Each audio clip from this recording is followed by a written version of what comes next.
you're giving us our 1 million back with interest.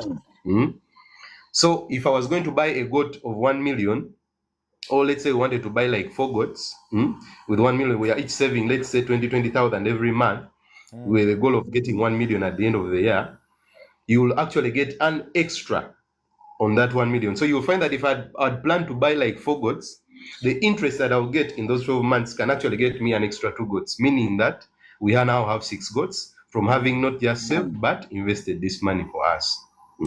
So under those unit trusts, yes, please. I think you have brought it when we are coming out of age of understanding financial markets, where the financial industry was growing. Mukama waffe, the president yakolanga that statement, abachala mukole ebibina abasajja babiyingiremu nga kyategeeza mukole ebibina ebya savings and abantu bataliko okusaving and because all of a sudden you could see people starting now to belong to small groups, to invest, to save together. Then it turned out to be what we end up calling a merry-go-round, where the Ugandans just save this week, give it to one person, save to another person, give it to one person. Now we have transitioned that saving, and then there was the added 2010, 2012, between 2008 to 2012, 2015 there, where the goal was to make sure that Google bank accounts, open up a bank account, put money on the bank account, leave money on the bank account as much as possible. I remember my first bank account was, it was with Crane Bank. Okay, it's gone, so I can talk about it. And we opened it up. No verango genda every single week okay birula but zikyaliyo no ganda bakuwa customer kweziri. So now we are transitioning from, now the savings culture has come that long way. Now we are transitioning into the investments direction. The investment direction which you are talking about, where like don't just save your money. Now you understand what savings is and the benefits of saving.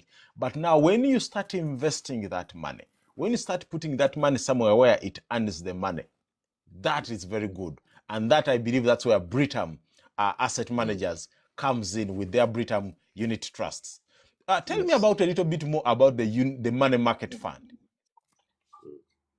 All right, thank you, Alex. So just to also add on, before I answer the question, is that yes, we've actually now reached the stage whereby everyone knows I can save. We've gone beyond the stage whereby people used to keep money under their mattresses, in the pots. People now know the essence of having money on mobile money, having money in a savings account.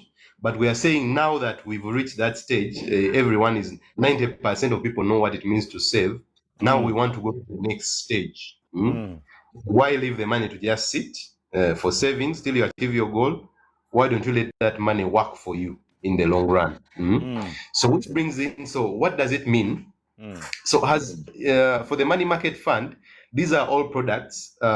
Usually when you say unit trust and money market fund, people get confused along the way. Someone says, I want to invest in unit trust. Now when you say money market fund, someone says, now what is that? So a money market fund is a type of unit trust account. The same way you'll go to a bank and the bank tells you, we have a kids winner account, we have a current account, we have a golden youth account, we have a group account, company account. Same thing when you come to the unit trusts. The way we break them down is we have what we call a money market fund account. We have an umbrella account, fund account. You find people telling you we have a balanced fund account.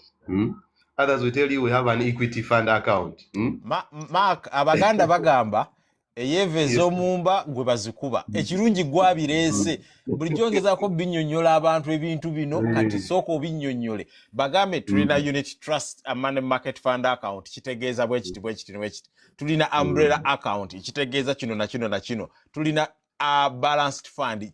That way omuntu tamanya bumanya the product, they can know the product and what it means and what they need to do to benefit from it. Yes. So tukatandike ni money market fund. Yes. So money market fund engeri tuyinza okinyonyola mukati money market fund kati zino lwaki unit trust products zino nnyingi oba tuzimenyaamenyamu, or why do we break them down? Nti buli muntu abeera n'ekigendererwa, everyone has their own goal. Buli muntu alina enfuna ye gy'afunamu, tetuyinza kubanga twenkana gye tufunamu. oyinza osanga nga kusala gwange gwakakadde kamu oli afuna emitwalo 2 nefe natwagala tukole ki tusevinge. So money market fund twagikolera omuntu eyakatandika. I'm interested in investing, saving or starting my investments journey. So money market fund targetinga omuntu go tuyita owa short term investment. Money market fund usually tunulira omuntu agamba nti njagala tandika ninjagala soka kwetegereza ekintu kino kinankolera ebintu Alex bebangamba ebintu Britam bebangamba ngenda funa magoba gwe bangamba oba bambuzaabuza. So you will find that on abera ne short term nagamba kangezeeko kantandike olugendo lwange lwa investments. So money market fund ebera ya short term investor. Short term investor kikwata na investor agamba nti wakati wa omwezi gumu okutuuka ku myezi nga3 oba emyezi 6 oyabera nga short term investor ayinza n'omala omwaka bw'aba asazeewo agambe kimukoledde. So money market fund is usually engeri gy'ojawulamu nti ya short term investments, engeri endala gy'oyinza ojawulamu sente zange bwe mba nzitaddeyo Britam investingawa. Kati bwe tuba tugambye short term investment kitegeezaamu nno tugenda londayo underlying what tuyita underlying investments oba regulator gundi zatukkiriza investingamu sente zamu ze tuyita low risk investments nti tezirina risk y'amaanyi nti era tuli sure nti ebbanga olina gwe tuba tusavingidde amagoba ge mutusuubiza tugenda gafuna. So one of the investments oba investments ze tukola ezimu ze tuyita treasury bills. Treasury bills nti tugenda ne tuwola government sente okumala ebbanga. Treasury bill ebeera ya short term nti ya bbanga ttono tugamba mwaka mugumu kudda wansi. So ojasanga muno bwe tuba tugambye short term investment nti bwe tuba tunaba tukuwa return eya money market fund ngeri gye tugambye nti eri short term kiba kitegeezaamu nno return oba interest rate gye tutera okuwa egenda beera wakati wa 9% to 11% per annum. Lwaki? Olw'okuba ezo sente tuli muziteeka mu short term ki investment era ogyosanga muno amagoba goba olina ofunamu galina okuggwa wakati waki within that product. Kati bw'obeera short term investor ojja kwesanga muno omuntu ali mu product endala ayinza oba akusingako ku rate ate ne minimum balance gy'otandikibwako. Kati bw'ogenda mu industry you will find nti market player abasinga balemera ku mitwalo 10 okukkiriza omuntu oyingira ki investment. Naye kati Britam yagezaako kimenyayo negamba nti n'omuntu wa wansi twagala omuntu wa wansi from the smallest person who is interested in saving. I can be in nga bwe tugambye nti ffenna tulina ennyingiza yaffe ongamba emitwalo 10 naye that is my salary. Sobola kukwata musaala gwange gwonna ne nguteeka mu investment.